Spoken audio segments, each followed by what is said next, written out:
They paid for first class, dressed the part, walked in with dignity. Yet within minutes, they were treated like stowaways. Two young black boys, silent and respectful, stepped into the luxury of air travel and instantly became a problem. No shouting, no disruption, just their presence. And somehow that was enough. From the moment they entered the cabin, everything changed. Glances hardened, whispers spread, and the people meant to serve became the ones orchestrating humiliation. What started as subtle tension spiraled into public shame, targeted isolation, and something far more dangerous beneath the surface. But here's what no one on that flight knew. The storm they were creating would land louder than any engine ever could. You think you've seen turbulence? Just wait. Before we dive into this true roller coaster of power, prejudice, and the most unexpected twist midair, make sure you hit that like button. Subscribe for more stories that don't hold back, and drop a comment. What would you do in their place? And where are you watching from? Let us know below, because this journey starts now. The cabin shimmered with a calm elegance as Jaden and Malik entered first class, each step quiet but purposeful on the plush carpet. They looked sharp, clean-cut blazers, button shirts, and polished dress shoes that made them feel older than they were. Jaden, 13, led the way with quiet confidence, while Malik, 2 years younger, scanned the cabin with awe. Their father had booked them these seats as a reward, a surprise, a message. You belong here. But Rachel Hawthorne didn't see it that way. The moment she laid eyes on them, something in her smile flattened. She didn't ask for their boarding passes. She didn't welcome them. Instead, she quietly reached above her service station, pressed a button on the intercom panel, and requested a cabin refresh around row 3. Moments later, a junior attendant arrived with a spray bottle labeled lavender neutralizer. The air around Jaden and Malik filled with a thick floral mist. Malik coughed once. Jaden blinked in surprise. The spray wasn't subtle, it was targeted. The older woman sitting in 2A scrunched her nose and gave Rachel a questioning look. Rachel leaned down with a smile and whispered, "Sometimes young passengers bring strong odors.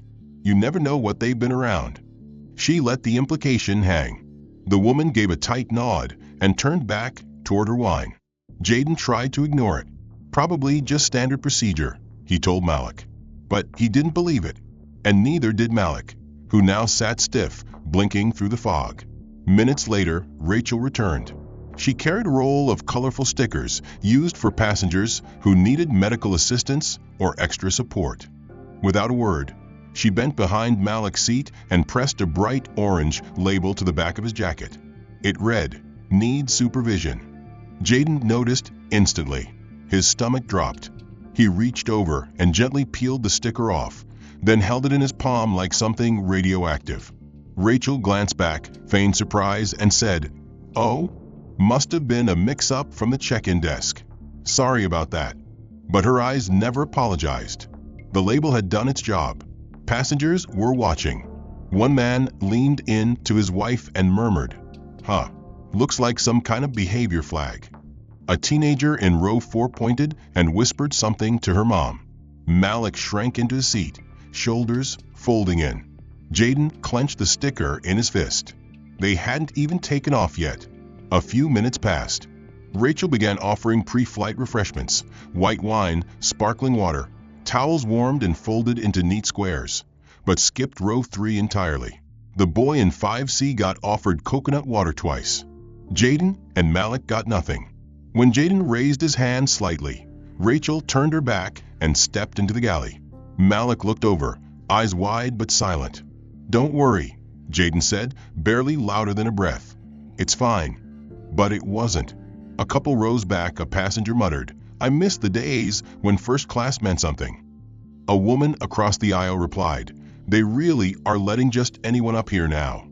Rachel returned and paused beside their row. "Boys," she said sweetly, "do you have a parent or guardian flying with you today?" Jaden nodded. "No, ma'am. Just us. Our father booked the flight." "I see," Rachel replied, tapping something into her tablet. "Well, just so you're aware, first class maintains a certain atmosphere. No running. No excessive noise. You understand?" Her tone was sweet, but there was no kindness in it. "Yes, ma'am," Jaden replied. His voice didn't waver, but his grip on the seat tightened. Moments later, a male flight attendant walked by and stood near them without explanation. He didn't offer service. He didn't speak. He just stood, arms crossed, glancing occasionally at the boys like he was waiting for them to act up. Jaden looked forward, refusing to make eye contact. Malik didn't dare move. The man eventually walked off, but the damage was done. A whisper floated from behind. They probably tried to sneak up from economy. Rachel passed again with towels. One for 2A, one for 3A. Skipped the boys in 3B and 3C. Jaden reached instinctively when she neared, and she recoiled slightly. "These are for adults," she said, her voice smooth but final. Malik lowered his hand before it even rose. The worst part wasn't what was said, it was what wasn't. It was the slow erosion of dignity, piece by piece, unnoticed by most, but felt in full by the two who lived it. Another passenger chuckled under their breath. Someone said, "I bet this ends up on TikTok." Jaden looked out the window, trying to find something, anything, that made this feel like the celebration it was supposed to be. Malik kept his eyes down. No more questions. No more reaching. His hands were folded tight in his lap. A tear welled up but didn't fall. Not yet. They were still holding on. Just as the engine hum settled into a steady rhythm and the cabin lights dimmed to soft gold, Rachel moved with renewed purpose, her expression calm, calculating. Her eyes flicked toward the two boys still seated in row 3. Jaden sat upright, facing forward, arms folded across his chest. Malik, though smaller, had begun to mimic his brother's posture, quiet, tense, and trying not to attract more attention. Rachel disappeared briefly into the galley, then returned with a different male attendant, younger, wearing a Skylux Airlines vest and carrying a handheld camera rig. The man approached the boys with a bright, practiced grin. "Hey there," he said cheerfully, projecting his voice with just enough volume to draw attention from surrounding seats. "We're filming a little piece for our official channel, highlighting unique first-class experiences. And someone told us this is your first time flying premium." Malik glanced at Jaden, unsure. Jaden gave a hesitant nod. The man continued, "Would it be okay if we took a short interview with you, just by the curtain? It'll only take a minute, no pressure at all." His tone was warm, professional. He looked at Malik and added, "We thought it'd be fun to feature our youngest flyer today." Malik blinked, then offered a small smile. He looked at Jaden again, waiting for approval. Jaden hesitated, then nodded slowly. "Go ahead. I'll be right here." Malik unbuckled his belt, stood up, and followed the man toward the front galley. Rachel watched him go, her smile never fading. But as soon as Malik passed the curtain, Rachel's entire demeanor shifted. She turned toward the passengers nearest row 3 and said in a hushed but clearly audible voice, "I apologize for the confusion earlier. We believe the boys may be traveling without proper documentation. It's possible they're unaccompanied minors, runaways even. We're investigating now." The woman in 2A gasped softly and clutched her purse. The man beside her leaned forward, eyebrows raised. "Runaways?" he asked. Rachel nodded slightly, lowering her voice. "It happens more than you'd think. They slip past the check-in agents sometimes, especially when they blend in." She didn't elaborate on what blend in meant, but her tone said enough. Across the aisle, a middle-aged man who had watched the boys earlier shook his head. "Kids sneaking into first class. What's next?" Another whispered, "Why do they always act like they're entitled to everything?" Rachel offered a quick, rehearsed smile and stepped into the galley. Meanwhile, behind the curtain, Malik stood next to the man with the camera. There was no interview, no lights, no branding. Just a small storage area and a curt, "Wait here for a moment, please." The man tapped his earpiece and walked away. Malik stood awkwardly beside a cart of plastic-wrapped water bottles, clutching the edge of his blazer sleeves. Back in row 3, Jaden shifted uncomfortably. He glanced at the curtain. 1 minute passed. Then 2. His brother hadn't come back. He reached up and pressed the call button. Rachel appeared moments later, face unreadable. "Yes." Jaden kept his voice level. My brother, he went to do that interview thing. Can you check where he is? Rachel feigned surprise. Oh, that? I believe that was just a spontaneous thing from our PR intern. But don't worry, he'll be back soon. He's safe. She placed a gentle hand on the seat back, then added, Would you like a book or coloring sheet in the meantime? Jaden narrowed his eyes. No, I just want my brother. Rachel gave a small smile, nodded, and walked away again. The whispers were louder now. Passengers glanced at the empty seat beside Jaden. Someone muttered, Well, at least the louder one's gone. A passenger nearby said under her breath, God help us if they start causing trouble again. Jaden's hands curled into fists in his lap. He wasn't loud. He wasn't disruptive. Neither of them had done anything wrong. But now the seat beside him was empty, and he felt a cold twist in his gut. Malik was alone somewhere behind curtain, and no one would tell him why. Another 5 minutes passed, then 10. Still no Malik.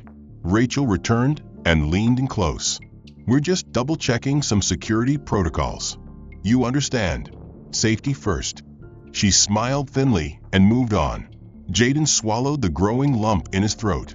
His blazer suddenly felt tight at the collar. He pulled out his phone, tapped the lock screen, then quickly remembered. No service. He was trapped. Every head tilt, every side glance from another passenger felt heavier now. He was no longer a kid flying first class. He was something else. A problem, a disruption, a suspect. All for sitting in a seat his father had paid for. Jaden stared at the curtain, fighting the urge to stand up and push through it. He imagined Malik standing behind it, waiting. On his left, a man crossed his legs in the opposite direction, shielding his laptop with his elbow as if Jaden might reach for it. He wasn't even moving. He hadn't said a word, but the suspicion had already been seeded, and it was spreading like smoke. Rachel moved down the aisle again, eyes skimming past him like he didn't exist. Her tray angled carefully to avoid his row. Then, without fanfare, she stepped into the galley and tapped on a screen embedded into the wall. Moments later, a thin printer beneath the panel hummed and began spitting out a fresh manifest, an updated seating list for the first-class cabin.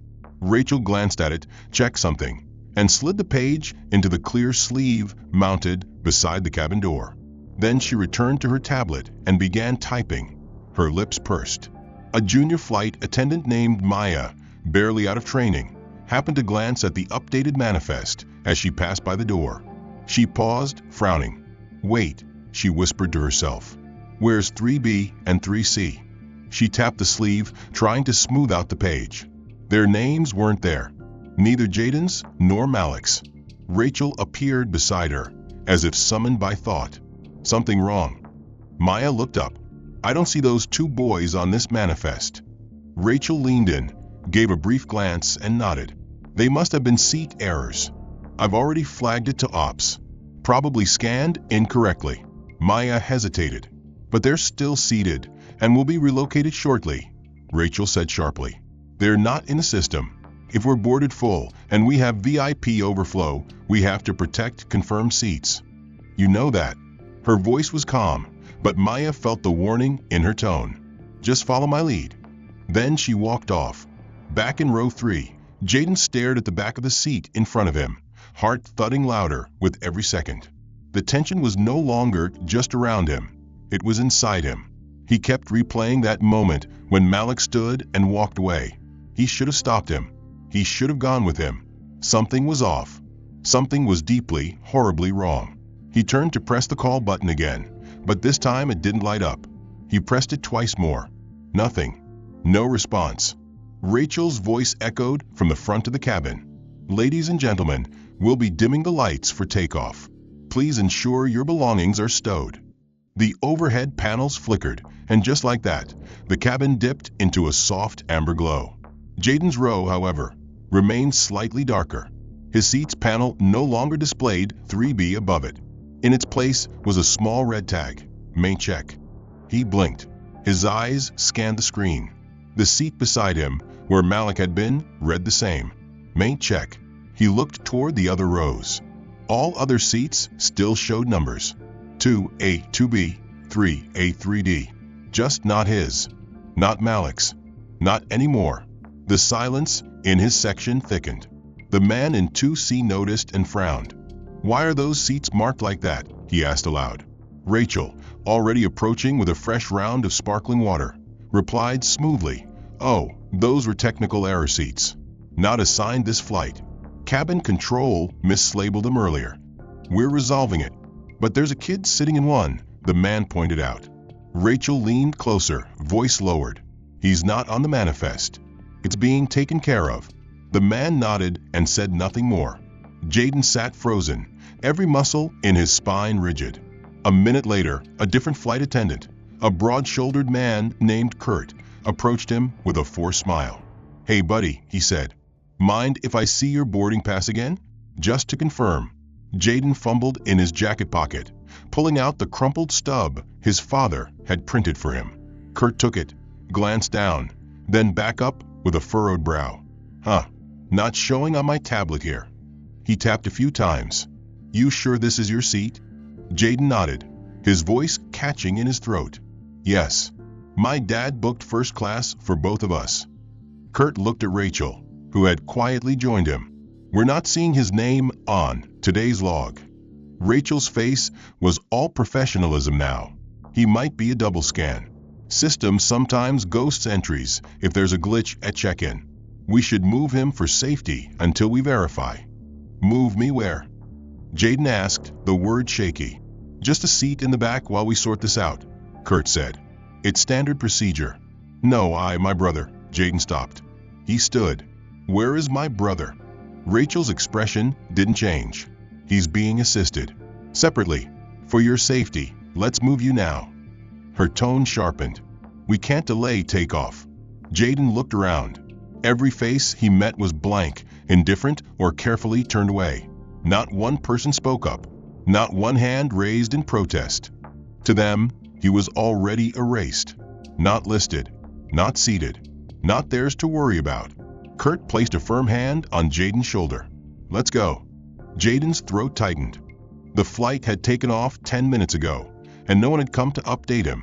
No one had offered reassurance or even a glance. He felt smaller now, invisible, wedged in the corner of a plane he was never supposed to be in. His boarding pass crumpled in his pocket like a broken promise. Meanwhile, in the front of the cabin, Malik sat quietly in a jump seat near the galley, not meant for passengers. Rachel had placed him there, telling him it was just for now. The small space was tight, exposed, with no window, no screen, and no place to rest his feet.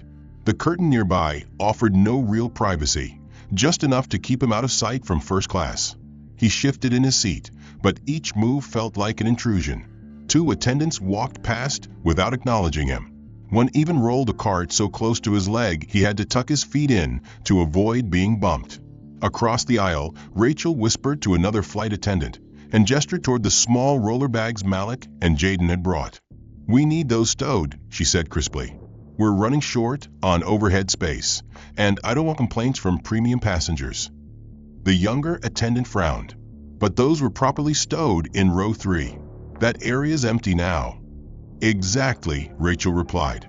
"Their bags are occupying high-value cabin space. They don't belong there anymore." Without waiting for confirmation, Rachel walked to the front, pulled down both boys' bags, and handed them off to a ground crew staffer still on radio during the climb. "Send these to undercargo. Tag them as unclaimed." The man blinked. "Unclaimed. They'll understand later," she said. "Just protocol." Back in the cramped seat, Jaden shifted as the turbulence hit. His knees grazed the hard plastic tray in front of him.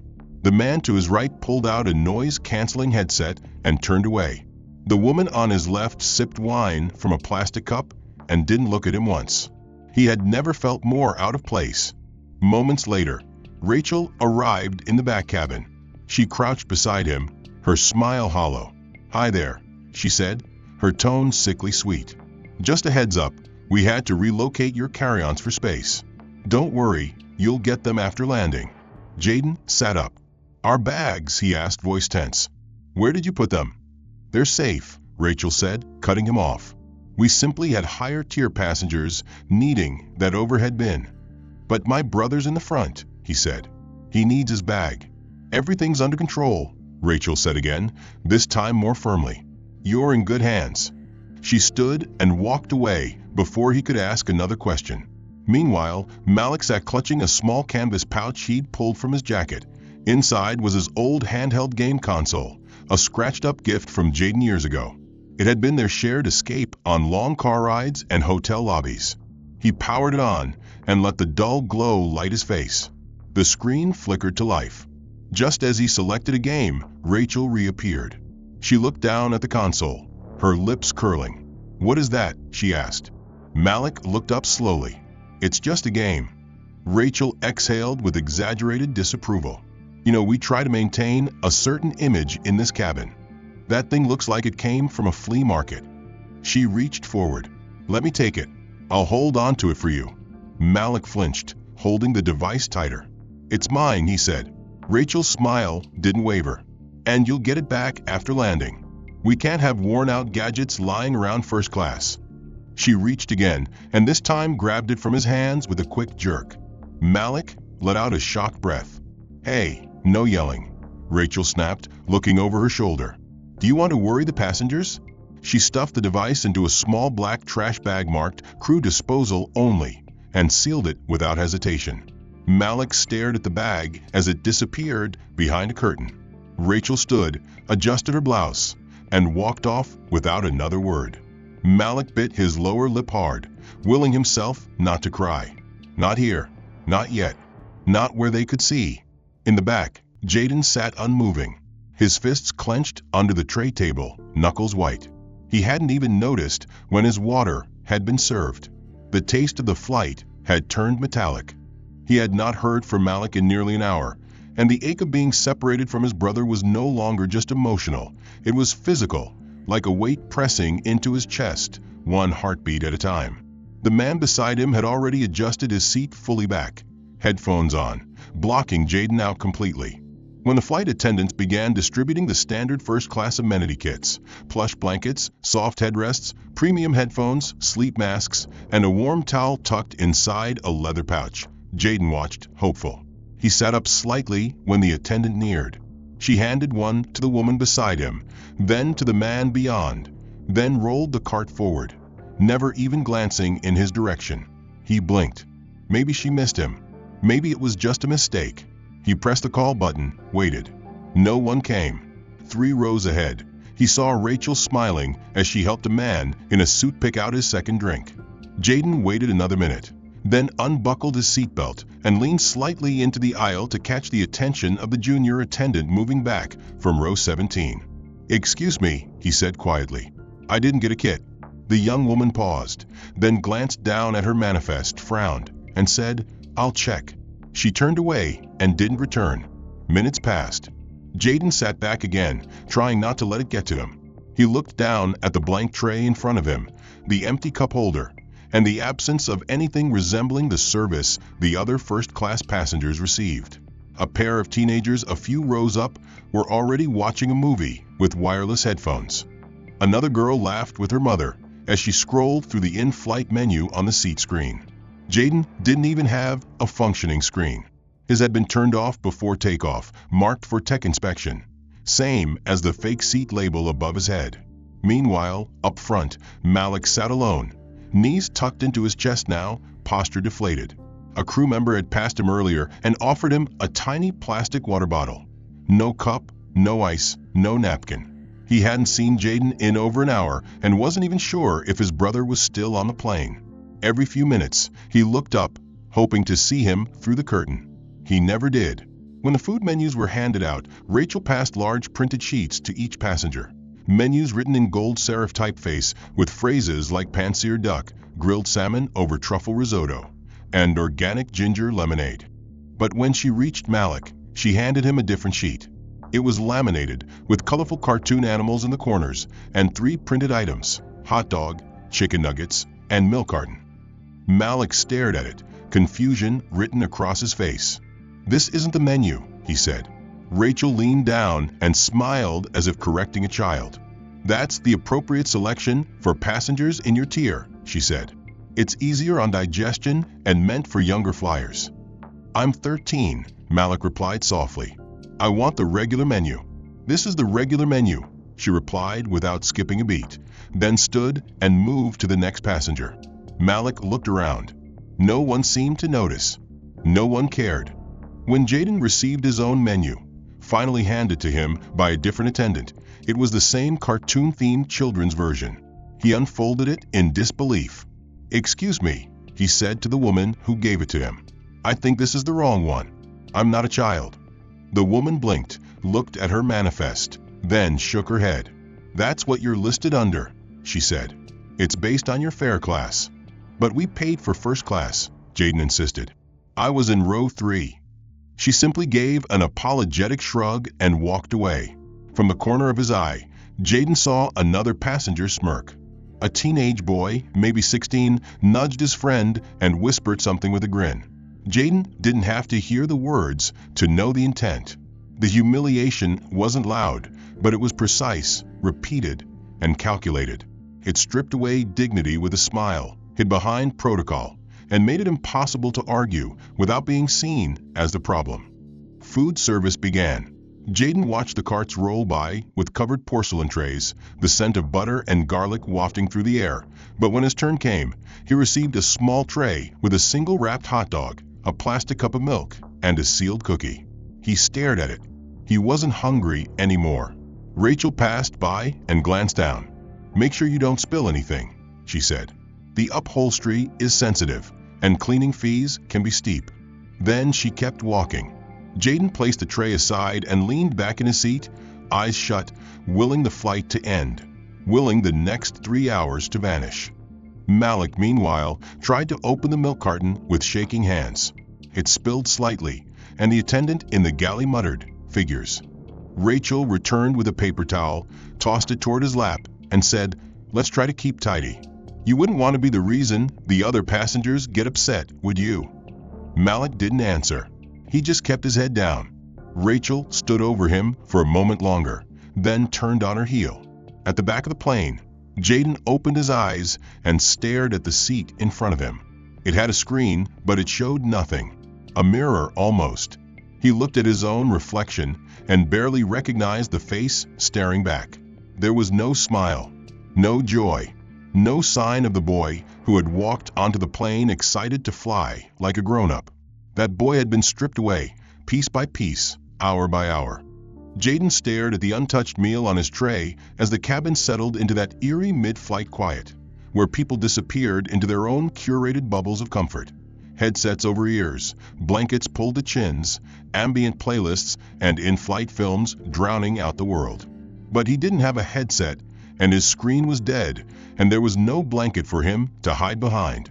All he had was the sound of his own thoughts echoing too loudly. His stomach grumbled, but he had long lost his appetite. What lingered now was a different kind of hunger, one for answers, for dignity, for a glimpse of his brother who had vanished behind the curtain and hadn't returned. Jaden hadn't seen Malik in over 2 hours, and no one had told him anything real. All he'd been given were vague smiles, tighter and colder than any turbulence the aircraft might encounter. And Rachel, always Rachel, never too far, never too kind. In the front of the plane, Malik still sat in the makeshift jump seat by the galley, eyes glassy with fatigue, lips slightly parted as he stared down at the crumpled child's menu in his lap. He hadn't asked to be there.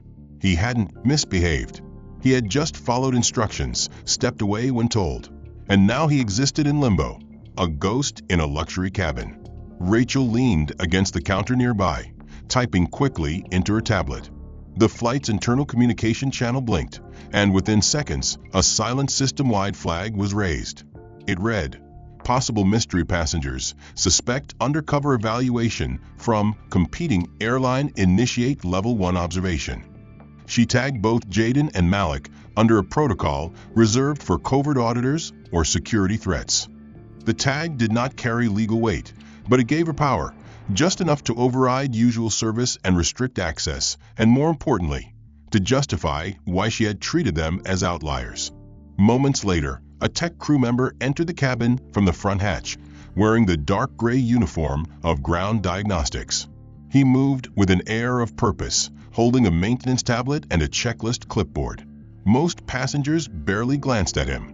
Rachel intercepted him, whispered a few words, then gestured subtly toward where Malik still sat. The technician, playing his role, walked over and crouched beside Malik. "You're Eric and Darnell, right?" he asked. Malik looked confused. "No, my name's Malik. You're not part of the Youth Intern Observation Program." "What?" Malik blinked, looking scared. "No, I'm not an intern." "That's strange," the man said, turning back to Rachel.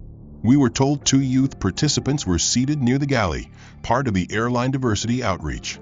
Rachel feigned realization. "Oh, I thought that's who they were. They looked so young and eager. Must have been a mix-up."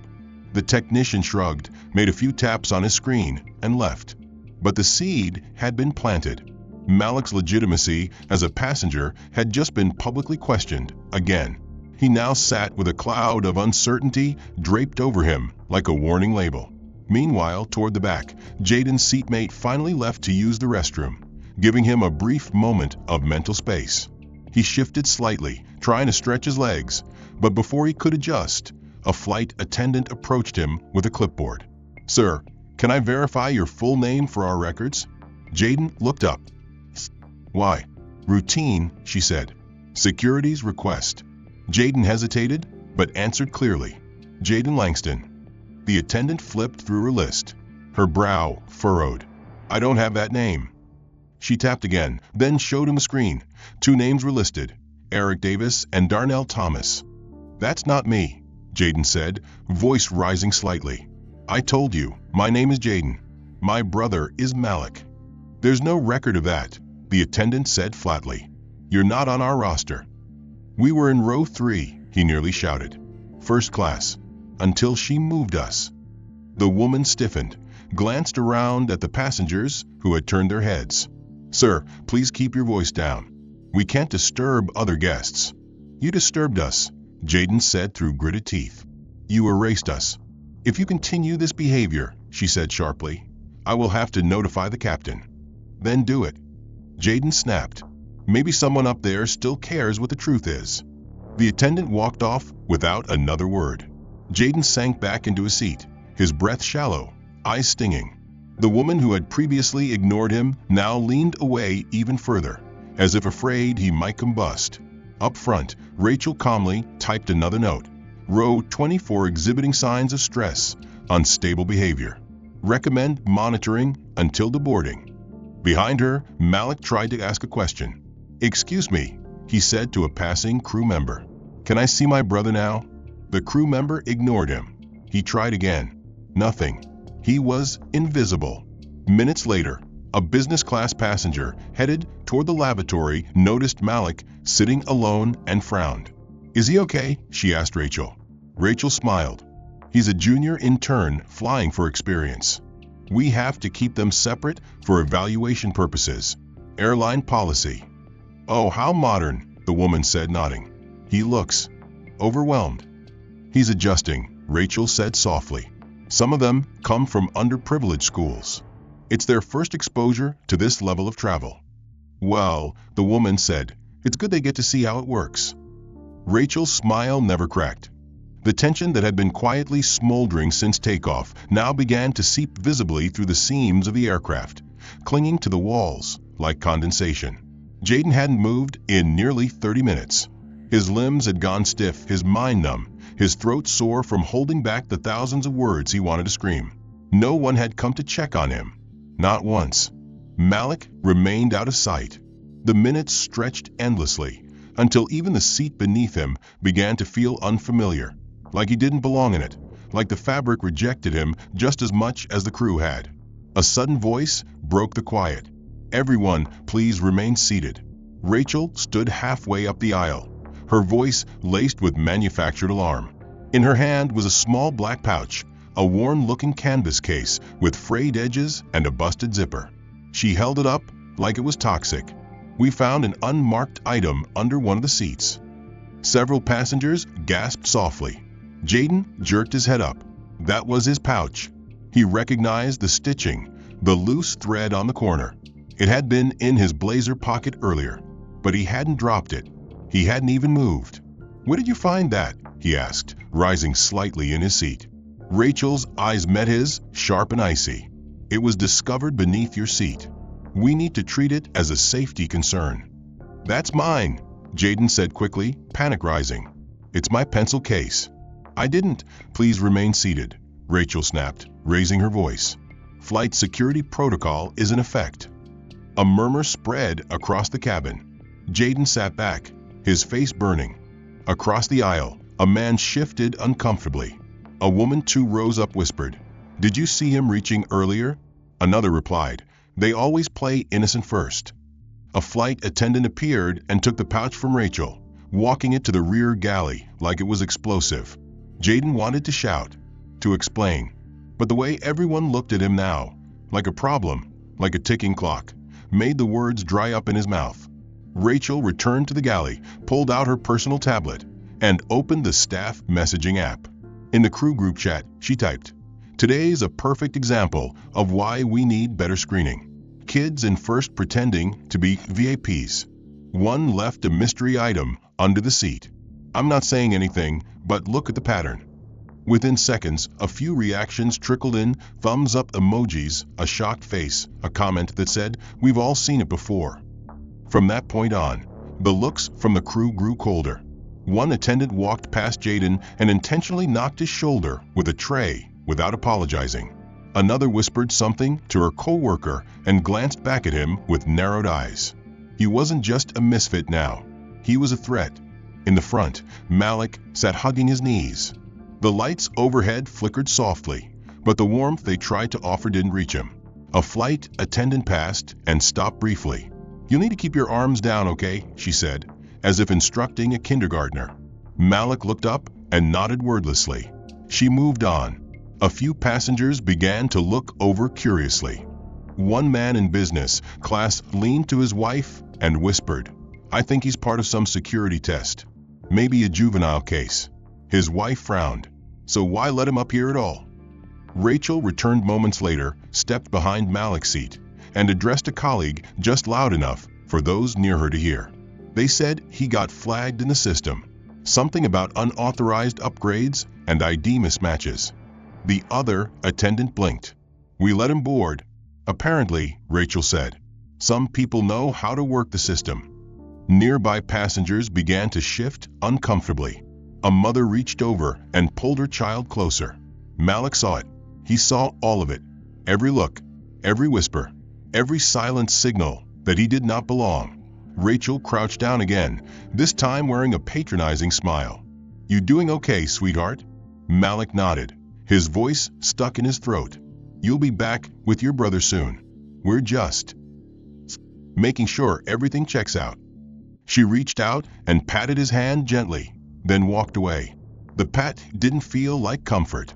It felt like possession, like a quiet reminder that she could do whatever she wanted, that she had the power, and he had none. Back in the rear cabin, Jaden sat perfectly still as the seatbelt light dinged on again. A flight attendant walked past and dropped a folded note onto his tray. He opened it, confused. It read, "You're being watched. Best not to cause trouble." There was no signature. He looked up in disbelief, scanning for who had written it. No one made eye contact. The fear that had built slowly all flight long finally cracked open. He swallowed hard and clenched the paper in his hand. Another round of whispers floated down the aisle. A passenger nearby muttered, "Kids like that, you give them an inch, and they want the world." Entitled, someone else said, "Fake it till they make it, I guess." Jaden looked out the window. The sky was dark, endless, but it didn't offer the escape he needed. In the front, Malik felt tears sting at the corners of his eyes. He rubbed them away with the back of his sleeve, but they kept coming. The quiet sobs shook his shoulders as he buried his face into his arms, trying to hide it from everyone, even himself. Jaden couldn't see him, but somehow he felt it, like a tether between them had snapped. They were being crushed slowly, completely, under the weight of injustice disguised as procedure. Jaden lifted his head, confused. Around him, Passengers looked up as well, uncertain. Rachel stood at the front of the first-class galley, blinking at the intercom panel. This wasn't coming from a cockpit. It was coming from above her rank. Before she could act, the front cabin door hissed open mid-flight, a breach that almost never occurred. The hiss turned into a pause, then a sharp gust of cabin air, and then he stepped in. A tall man in a sleek black suit, shoulders squared, expression unreadable. His face was clean-shaven, his eyes cold and direct, his stride deliberate.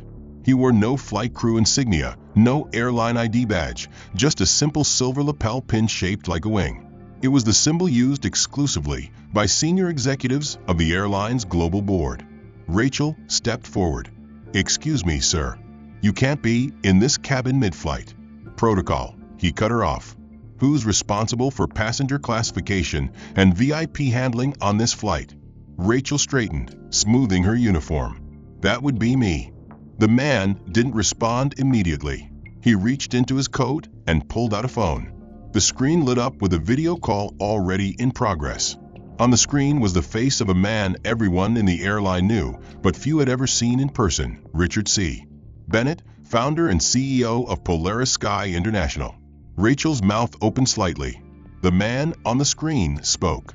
"Rachel Hawthorne, lead FA of Flight 912. Rachel's voice quivered. "Why, yes, sir." The CEO's voice dropped an octave, no longer calm. "You removed 2 first-class passengers from their assigned seats. You denied them amenities. You initiated a false security escalation. You altered the manifest." Rachel stammered. "Sir, I was under the impression there was a manifest inconsistency. They weren't listed. I followed protocol." The executive in the suit handed the phone to the man beside him, an older gentleman with graying hair who looked visibly shaken. He took the device, held it firmly, and stepped into the aisle. His voice rang out without needing the intercom. "This ends now." He pointed toward the curtain at the front of the plane. Everyone turned. The curtain parted, and there, walking calmly, stood Malik. Behind him was another suited man, taller, darker-skinned, wearing aviator sunglasses despite the cabin light. And beside them, moving with steady, deliberate steps, was the same man everyone had just seen on the screen, Richard Bennett himself, now live and in person. Rachel gasped. The flight crew froze. Even the cockpit door cracked open slightly. The CEO stopped 3 rows into first class and raised his voice. "My sons, Jake and Elijah, were placed on this flight with full first-class reservations. Not because of privilege, because they earned it. Because I wanted them to understand how they would be treated when no one knew who they were." A stunned silence blanketed the cabin. Rachel stumbled back. I didn't know." "They didn't say they weren't supposed to," Richard interrupted. "That was the point." He turned slowly, addressing the entire first-class cabin now. "Every passenger on this plane has now seen how my children, 2 well-dressed, well-behaved young boys, were treated. What does that tell you about how we treat strangers? About how we treat those without a last name that means anything?" Jaden, now revealed to be Jake, felt the weight in his chest ease for the first time in hours. Malik Elijah stood beside his father, chin lifted, but his eyes still red. "This was a test," Richard continued. "One we hoped this airline would pass. One our crew should have passed. But instead, we found something else. Protocol used as prejudice, procedure used as power, and silence used as protection." He turned back to Rachel. "You will step away from your post. You will be removed from this aircraft upon landing. And you will answer for every decision you made." Rachel couldn't speak. She looked pale, smaller somehow, like the authority had been drained from her body in an instant. The executive in black gestured to 2 ground agents who had just boarded from the service ramp. They walked calmly to Rachel and took position on either side. "Please gather your belongings, Ms. Hawthorne." Rachel moved like a machine, winding down, stiff and slow, her hands trembling. Passengers now looked not at Jake or Elijah, but at her, with judgment, with discomfort, with realization. One woman in row 2 whispered, "They were just kids." Another man murmured, "We all saw it. And we said nothing." Jaden, Jake walked back down the aisle. Elijah followed, staying close.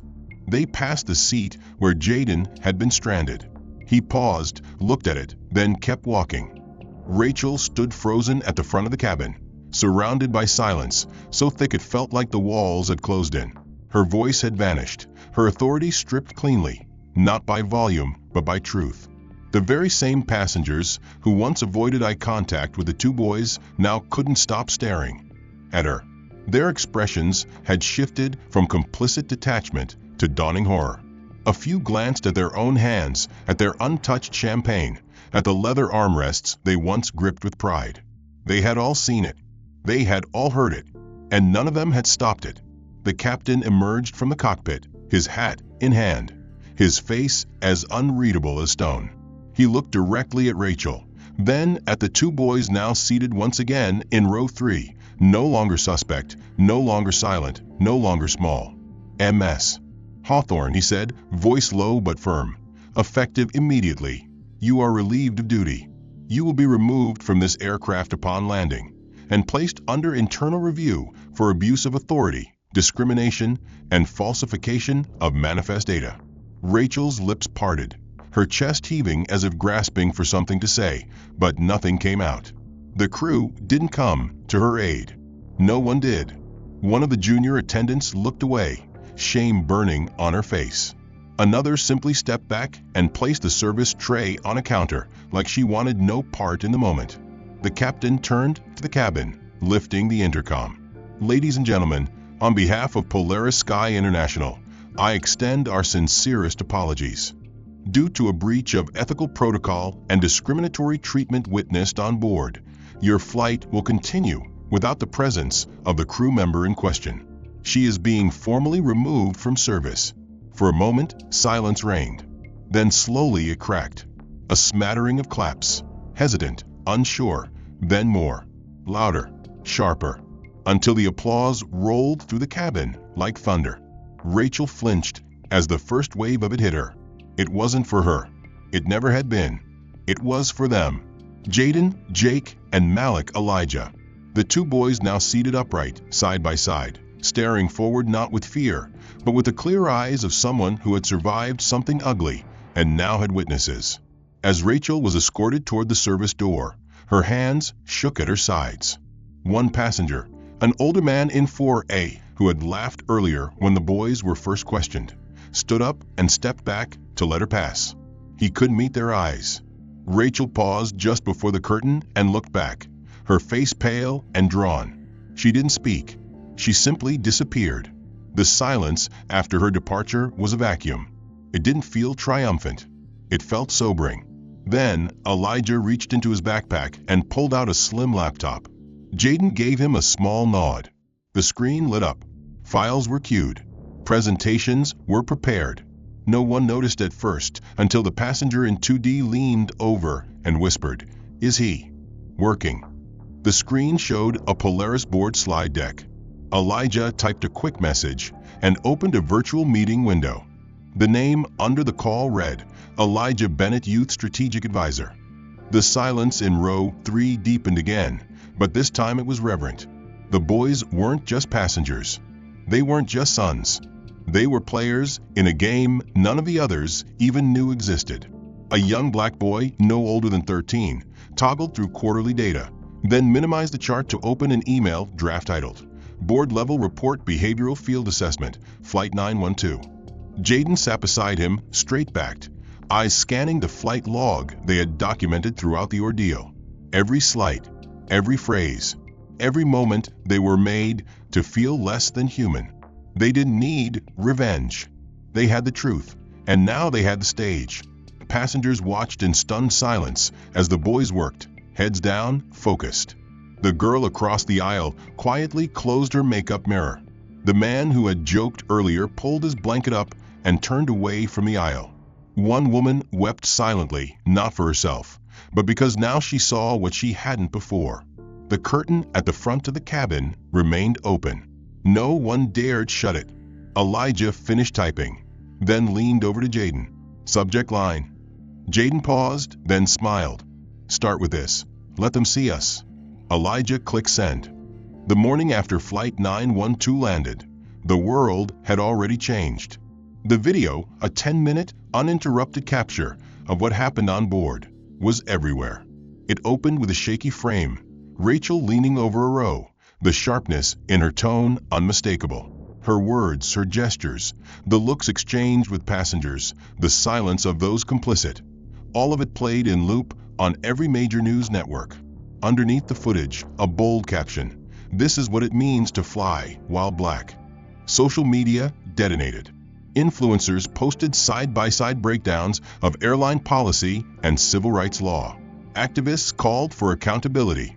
Hashtags like hashtag Justice in the Sky, hashtag Polaris Exposed, and hashtag Jake and Elijah trended worldwide. It wasn't just the cruelty that shocked people, it was how meticulous it was, how normalized, how easily no one had done anything.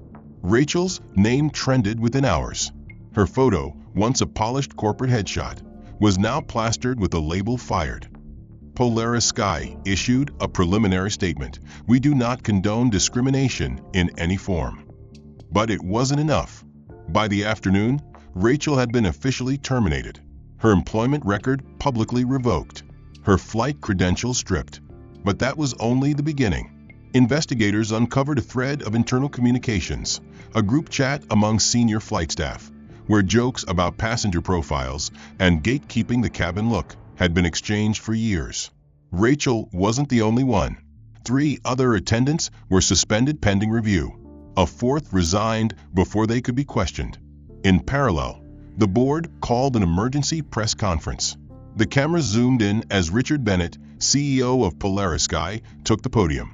He stood not behind a desk, but on the tarmac, flanked by 2 young boys, his sons, Jake and Elijah, dressed in the same blazers they'd worn on the flight. No podium separated them. No branding surrounded them. Just raw sunlight, truth, and silence. Then he spoke. Polaris Sky was founded on the belief that excellence is earned. But yesterday, we learned that in our own skies, excellence is still being denied to people based on the color of their skin and the assumptions of those in power. He paused, his voice steady but hard. That ends today. He turned slightly to face the cameras directly. Effective immediately, Polaris Sky adopts a zero-tolerance policy. Not just for blatant discrimination, but for microaggressions, unchecked biases, and systemic complacency. From the ground to the sky, we are cleaning house. He looked toward his sons. Jake and Elijah flew this flight not as my sons, but as passengers. They were silenced, separated, humiliated. That is unforgivable. But they did not respond with anger. They responded with courage, with record-keeping, with truth. Behind the scenes, schools replayed the clip as part of ethics discussions. Corporate executives sent memos to HR departments nationwide. Journalists uncovered statistics that showed black first-class passengers had been disproportionately flagged for additional checks. The ripple wasn't just an airline scandal. It became a corporate reckoning. Meanwhile, Jake and Elijah were invited to speak at youth panels, interviewed by anchors who once ignored stories like theirs. But they weren't interested in fame. They didn't want apologies. They wanted policy and change.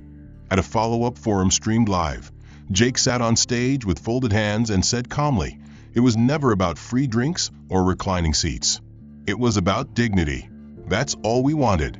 That's what we want for every kid who walks into a room and gets measured before they speak."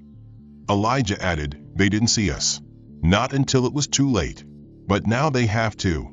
That night, in a quiet family room away from cameras, their father handed them each a folder. Inside was a document signed and notarized, a formal board appointment. Jake Langston Bennett, Director of Equity Advisory Initiatives. Elijah Langston Bennett, Strategic Youth Liaison, Passenger Experience Division. They didn't speak right away. They didn't cheer. They just looked at each other, the kind of look only brothers could understand. Not victory, not vindication, just the slow return of something they'd been robbed of: belief. The kind that starts with someone saying, "You belong here." And this time, the whole world heard it. The end. If this story moved you, don't forget to like the video and subscribe for more powerful narratives that challenge injustice and reveal the truth. Which part of the story hit you the hardest? Was it the moment the boys were separated, or when their true identity was revealed? And what would you have done if you were on that plane? Let us know in the comments. Also, tell us, where in the world are you watching from right now? Drop your city or country below. We'd love to hear from you.